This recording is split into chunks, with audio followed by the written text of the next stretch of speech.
ಪ್ರಿಯ ಸಹೋದರ ಸಹೋದರಿ, ನನ್ನನ್ನು ಯಾರು ಗಮನಿಸುವುದಿಲ್ಲ, ನನ್ನನ್ನು ಪ್ರೀತಿಸುವುದಕ್ಕೆ ಯಾರು ಇಲ್ಲ, ನನಗೆ ಸಹಾಯಕರು ಯಾರು ಇಲ್ಲ, ಎಲ್ಲರೂ ನನ್ನನ್ನು ಕೈಬಿಟ್ಟು ನಿರಾಕರಣೆ ಮಾಡುತ್ತಾ ಇದ್ದಾರೆ.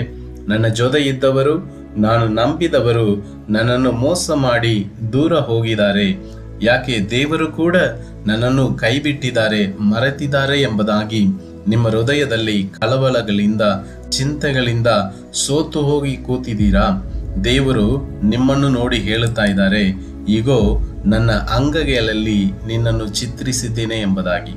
ಹೌದು ಪ್ರಿಯ ಸಹೋದರ ಸಹೋದರಿ, ಯೇಸು ಕ್ರಿಸ್ತನು ಆತನ ಅಂಗೈಗಳಲ್ಲಿ ನಿನ್ನನ್ನು ಚಿತ್ರಿಸಿದ್ದಾರೆ.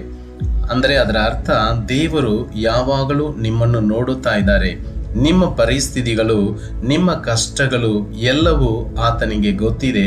ಆತನು ನಿಮ್ಮನ್ನು ತುಂಬ ಪ್ರೀತಿ ಮಾಡುತ್ತಾ ಇದ್ದಾರೆ. ನೋಡ್ರಿ, ಸಾಮಾನ್ಯವಾಗಿ ಯಾರಾದರೂ ಒಬ್ಬ ವ್ಯಕ್ತಿ ನಮಗೆ ಇಷ್ಟವಾದರೆ ಅವರ ಹೆಸರಾಗಿರಲಿ, ರೂಪವಾಗಿರಲಿ, ಅದನ್ನು ನಾವು ನಮ್ಮ ದೇಹದಲ್ಲಿ ಹಚ್ಚೆ ಮಾಡಿಸಿಕೊಳ್ಳುತ್ತೀವಿ, ಟಾಟೂಸ್ ಹಾಕಿಕೊಳ್ಳುತ್ತೀವಲ್ವಾ? ದೇವರು ನಿಮ್ಮನ್ನು ಎಷ್ಟೋ ಪ್ರೀತಿ ಮಾಡುವುದರಿಂದ ನಿಮ್ಮನ್ನು ಆತನ ಅಂಗೈಗಳಲ್ಲಿ ಚಿತ್ರಿಸಿದ್ದಾರೆ. ಹೌದು ಪ್ರಿಯರೇ, ಯೇಸು ಕ್ರಿಸ್ತನು ನಿಮ್ಮನ್ನು ಬಹಳವಾಗಿ ಪ್ರೀತಿ ಮಾಡುತ್ತಾ ಇದ್ದಾರೆ. ಆತನ ಹಸ್ತದಲ್ಲಿ ಇರುವಂತ ಆ ಬಾಸುಂಡೆಗಳು, ಗಾಯಗಳು ನಿಮ್ಮನ್ನು ಎಷ್ಟು ಬಹಳವಾಗಿ ಆತನು ಪ್ರೀತಿ ಮಾಡುತ್ತಾನೆ ಅನ್ನುವುದಕ್ಕೆ ಸಾಕ್ಷಿಗಳಾಗಿದೆ. ಆತನ ಜೀವವನ್ನೇ ಯೇಸು ಸ್ವಾಮಿ ನಿಮಗಾಗಿ ಕೊಟ್ಟಿದ್ದಾರೆ.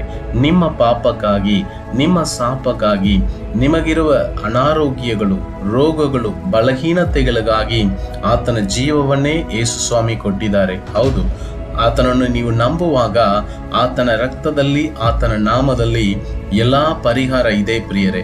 ಆತನನ್ನು ನಂಬಿ ಆತನ ಕಡೆ ತಿರುಗಿಕೊಳ್ಳ್ರಿ. ಯೇಸು ಸ್ವಾಮಿ ನನ್ನ ಹೃದಯದಲ್ಲಿ ಬನ್ನಿರಿ ಎಂದು ನೀವು ನಂಬಿಕೆಯಿಂದ ಕರೆಯುವಾಗ ಈಗಲೇ ಈ ಕ್ಷಣದಲ್ಲೇ ದೇವರು ನಿಮಗೆ ಅದ್ಭುತ ಮಾಡಕ್ಕೆ ಶಕ್ತನಾಗಿದ್ದಾನೆ. ಸೋತು ಹೋಗಬೇಡ್ರಿ, ಧೈರ್ಯವಾಗಿರ್ರಿ.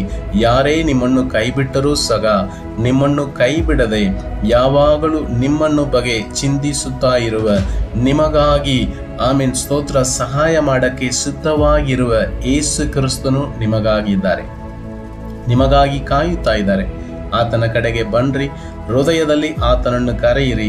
ನಿಜವಾಗಲೂ ದೇವರು ನಿಮಗೆ ಅದ್ಭುತ ಮಾಡುತ್ತಾರೆ. ನಾವು ಕೂಡ ನಿಮಗಾಗಿ ಪ್ರಾರ್ಥನೆ ಮಾಡಕ್ಕೆ ಸಿದ್ಧವಾಗಿದ್ದೇವೆ.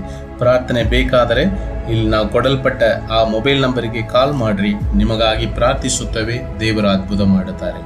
ಕರ್ತನು ತಾನೇ ನಿಮ್ಮೆಲ್ಲರನ್ನು ಆಶೀರ್ವದಿಸಲಿ. ಆಮೆನ್.